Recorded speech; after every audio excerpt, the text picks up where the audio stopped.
አብይ ኤርትራ ላይ ቀይ ካርድ መዘዙ። ቲክቶከር አዶናይ በቁጥጥር ስር ዋለ። በትግራይ አዲስ ፕሬዝዳንት ተሾመ።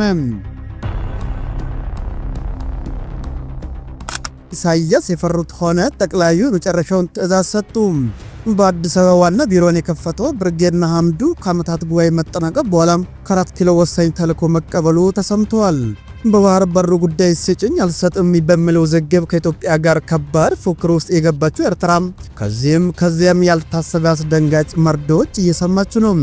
በዚህ መሃል ታዲያ ለኢትዮጵያ የወደብ ግዛት የሚሆን ቁራጭ መሬት ከሚሰጥ ሞተን እመርጣለሁ የሚል ጽኑ አቋም የያዙት ኢሳያስ የአፋቸውን ፍሬ የሚበሉበት ቀን እየደረሰ ነው ያስባለ መረጃ ሾልኮ ወጥቷል። ጉዳዩን በዝርዝር እናስደምጣችኋለን። ታዋቂው ቲክቶከር አዶናይ ድንገተኛ ማስጠንቀቂያ ከመከላከያ ደረሰው። ከቅርብ ጊዜ ወዲህ በማህበራዊ ሚዲያ ላይ ሰፊ ተከታዮችና እይታን እያገኘ የሚገኘው ቲክቶከር አዶናይ ቢሾፍቱ በሚገኘው የአየር ኃይል ግቢ ውስጥ በመገኘት ያደረገው ንግግር በብዙዎች ዘንድ ትልቅ መናገሪያና ቁጣን የቀሰቀሰ ጉዳይ ሆኗል።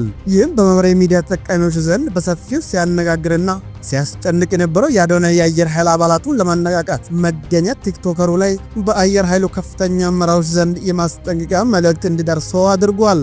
ለመሆኑ አዶናይ የደረሰው ማስጠንቀቂያ ምንድነው? ይህም ሌላኛው አበይት ጉዳያችን ነው። በሌላ ዜና በመቀሌ ከፍተኛ ውጥረት ነገሰ። ጄኔራሉ ከስልጣን ሊሰናበቱ መሆኑ ተሰማም። የትግራይ ክልል ፕሬዝዳንት ጄኔራል ታደሰ ወረደ አመራር ውድቀት እንደገጠመው የተሰማ ሲሆን በክልሉ መፈንቅለ ስልጣን ከመደረጉ በፊት ህጋዊ የአሰራር ለውጥ እንዲደረግ የጠየቀ ሲሆን በክልሉ በአሁኑ ሰዓት ከፍተኛ የፖለቲካ ውጥረት መፈጠሩ ተገልጿል። ዝርዝሩን ይዘናል፣ ተደምጣላችሁ። ሰላም ውድ ቤተሰቦቻችን እንደምን አላችሁ? ይህ ዜና ላፍታ ነው። ቪዲዮውን ላይክ በማድረግ ይጀምሩ እያል ወደ ዝርዝር ዜናዎቻችን እናልፋለን። አብራችሁን ቆዩ። አብይ ኤርትራ ላይ ቀይ ካርድ መዘዙ። ጠቅላይ በወደብ ጉዳይ እንደ ጆከር ለሚያጫወታቸው የሻዕቢያ ተቃዋሚ ኃይሎች ወደ አስመራ እንዲገሰግሱ የመጨረሻ ተልዕኮ መስጠታቸው የተመላከተ ጥብቅ መረጃ ከወደ 4 ኪሎ አፈትልኮ ወጥቷል። በባህር በሩ ጉዳይ ስጭኝ አልሰጥም በሚለው ውዝግብ ከኢትዮጵያ ጋር ከባድ ፉክክር ውስጥ የገባችው ኤርትራ ከዚያም ያልታሰበ አስደንጋጭ መረጃዎች እየሰማች ነው። በዚህ መሃል ታዲያ ለኢትዮጵያ አንገት ወደ አሰብ ብቅ የምታደርግበት ቁራጭ መሬት ከመስጠት አንገት ይበጠስ የሚል ጽኑ አቋም የያዙት ኢሳያስ የአፋቸውን ፍሬ የሚበሉበት ቀን እየደረሰ ነው ያስባለ መረጃ ሾልኮ ወጥቷል። በማስታወቂያ ሚኒስትራቸው በኩል የኡጋዴንን ካርድ መዘው ብልጽግና ላይ ቁማር ለመጫወት የሞከሩት አንጋፋ ፕሬዝዳንት ወዶ አፎ ከ4 ኪሎ አስፈሪዋ አደገኛ ካርድ ተመዛበታለች የተባለ ሲሆን ከሶስት አቅጣጫ የተቀዳጀ ዘመቻ እንዲከፈትባቸው መታዘዙና ለዚህም የሚያስፈልገው ዝግጅት ሁሉ መጠናቀቁ ነው የተሰማው። የቤተ መንግስቱ በተኞች የሆኑት የመረጃ ምንጮች እንደሚሉት ከሆነ ከአንድ ዓመት በፊት በአዲስ አበባ ዋና ቢሮን ከፍቶ እየተንቀሳቀሰ የሚገኘውና ከሰሞኑ ሁለተኛ ጠቅላላ ጉባኤ ነውና የሙዚቃ ኮንሰርቱን በስኬት ማጠናቀቁን ያስታውቀው ብርጌድ ንሓመዱን ከዓመታት ጉባኤ ማጠናቀቅ በኋላ ከ4 ኪሎ ወሳኝ ተልዕኮ መቀበሉ የተሰማ ሲሆን በሌላ አቅጣጫ ደግሞ በአፋር በኩል ታሪካዊ ግዛቱንና ብሔራዊ አንድነቱን ለመመለስ በጠንቀቅ ላይ የሚገኘው የአፋር ብሔራዊ ድርጅት በተመሳሳይ ዝግጅት ላይ ስለመሆኑ ነው የተሰማው። ባሳለፍነው ሳምንት በዝግ ዓለም አቀፍ ሁነኛ ሀገሮቹና የመከላከያ ሰራዊት ከፍተኛ መኮንኖች ስለ አሰብ ጉዳይ በዝግ ከመከሩ በኋላ ወደፊት ብቅ ያሉት ጠቅላይ ሚኒስትር አብይ አህመድ ኢሳያስ አፈወርቂን በማስወገድ የኢትዮጵያ የባህር በር ባለቤትነት ለማረጋገጥ እንደ ጆከር ለሚያጫወታቸውና ከኢሳያስ መንግስት ውድቀት በኋላ የአስመራን ወንበር በመጨበጥ ከኢትዮጵያ ጥቅም ጋር የማይጋጩና መልካም ጉርብትና ብቻ መሰረት አድርጎ የሚንቀሳቀስ መንግስት እንዲመሰረቱ ድጋፍ የተደረገላቸው ስለመሆኑ የሚነገርላቸው የሻዕቢያ ተቃዋሚ ኃይሎቹ ወደ አስመራ እንዲገሰግሱ የመጨረሻ ተልዕኮ መስጠታቸውን የተመለከተው ጥብቅ መረጃም ከወደ 4 ኪሎ አፈትልኮ ወጥቷል። ይህንን የጠቅላዩን ስትራቴጂካዊ ጉዳይ በተቻለ ፍጥነት ጨርሶ የሚል መመሪያ ተከትሎ በሶስት አቅጣጫ ማለትም ከምስራቅ፣ ከደቡባዊ አቅጣጫ በጥብቅ እንዲሁም ከዲያስፖራ በኩል በዲፕሎማሲውና በሚዲያ ግንባር ተቀናጅተው ወደ አስመራ የሚደረገው እንቅስቃሴ በቅርቡ ለመጀመር ቀናት እንደቀሩት ነው እኒሁ ለቤተ መንግስት ቅርብ የሆኑት የመረጃ ምንጮቻችን ያቀበለውን መረጃ አይመለከተውም። እርሶስ በዚሁ መረጃ ላይ ያለዎትን ሐሳብ ምንድነው?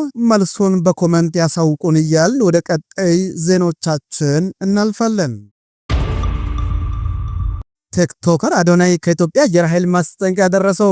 ቲክቶከር አዶናይ ከቀናት በፊት ለኢትዮጵያ አየር ኃይል አባላት ማናቂያ ንግግር ማድረጉን የሚያሳይ ምስሎች በማህበራዊ ሚዲያ ላይ ማጋራቱን ተከትሎም በተቃውሞ ላይ ከባድ የህዝብ ተቃውሞ ተቀሰቀሰ። ዝግጅቱ በግለሰቡ ማህበራዊ ሚዲያ ላይ ከተሰራጨ በኋላ በርካታ የማህበራዊ ሚዲያ ተጠቃሚዎች ለኢትዮጵያ አየር ኃይል በነበራቸው ክብር ላይ አሉታዊ ተጽዕኖ አሳድሯል የሚል ጠንካራ ትችቶቹን ሰንዝረዋል። ቲክቶከሩ አዶናይ ራሱ ያጋራቸው ምስሎች በወታደራዊ ተቋም ውስጥ ንግግር ሲያደርግ ያሳያሉ። አንዳንድ አስተያየት ሰጪዎች የሀገር መከላከያ ምሰሶ በሆነው ተቋም ውስጥ አንድ ተራ ቲክቶከር መቅረቡ ተቋሙን በጣም ዝቅ ያደርጋል ሲሉ ትችታቸውን ሰንዝረዋል። በተለይ አዶናይ በንግግር ወቅት ለአየር ኃይሉ አባላት ሰግጡ የሚል ለአየር ኃይል አባላት ክብር ስርዓት የማይመጥን ንግግር መጠቀሙ የህዝብን ቁጣ እንዳባባሰው ተመላክቷል። በተፈጠረው የህዝብ ንዴት የተቆጡ ከፍተኛ የአየር ኃይሉ ባለስልጣናት በተቃውሞ ላይ ድፍረት የተሟላ ተግባር ተፈጽሟል የሚል አቋም መያዛቸውን ከአየር ኃይል የተገኙ የመረጃ ምንጮች ያደረሱን መረጃም ያመላክታል።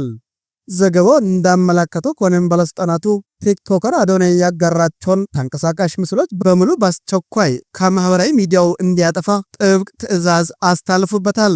ከዚህም በተጨማሪም ተቋሙ ክብር እንዲያጣም አድርጓል የተባሉ እና ቲክቶከሩ አነቃቂ በሚል የጋበዙት የአየር ኃይሉ አመራሮች ላይ ተገቢውን እርምጃ ለመውሰድ ምርመራ መጀመሩ ተገልጸዋል። ቪዲዮቻችን ላይክ ማድረግ አይርሱ እያልን ወደ ቀጣይ ዜናችን እናልፋለን። ጀነራል ታደሰ ወረደ ከስልጣን እንዲነሱ ተጠየቀ። የትግራይ ክልል ፕሬዝዳንት ጀነራል ታደሰ ወረደ አመራር ውድቀት እንደገጠመው የተሰማ ሲሆን በክልሉ መፈንቅለ ስልጣን ከመደረጉ በፊት ህጋዊ የአሰራር ለውጥ እንዲደረግ ተጠይቋል። የጀነራል ታደሰ ወረደ አመራር ውድቀት ገጥሞታል ያለው የትግራይ ዓለም አቀፉ የምሁራን ማህበር አዲስ መንግስት መቋቋም አለበት ሲል ጥሪውን አቅርቧል። ጀነራል ታደሰ ወረደ የሚመሩት የትግራይ ጊዜያዊ አስተዳደር ከፍተኛ ውድቀት እንደገጠመውና ክልሉ አደጋ ላይ መውደቁን ማህበሩ ገልጿል። የትግራይ ዓለም አቀፍ የምሁራንና ባለሙያዎች ስብስብ ይፋ ባደረገው ክልሉ ጊዜያዊ አስተዳደር ሁሉን አቀፍ የስራ አፈጻጸም የተመለከተው በወጣው ሪፖርት ሌተናንት ጀነራል ታደሰ ወረደ የሚመሩት ጊዜያዊ አስተዳደር ከፍተኛ ውድቀት እንደገጠመው አመላክቷል። የፕሪቶሪያ የሰላም ስምምነት አፈጻጸም፣ ጦርነት ማስቀረትና ዘላቂ ሰላምን ማስፈን ሁሉን ያሳተፈ ምክክር ከኤርትራ መንግስት ጋር ተጀምሯል ስለሚባለው ግንኙነት፣ የትግራይ የጸጥታ ኃይሎችና በአፋር ያሉ ታጣቂዎች ሁኔታም፣ የመገናኛ ብዙሃን ምህዳር በአጠቃላይ ሪፖርቱን በ10 ዘርፎች በመከፋፈል ግምገማውን በዝርዝር አስቀምጧል።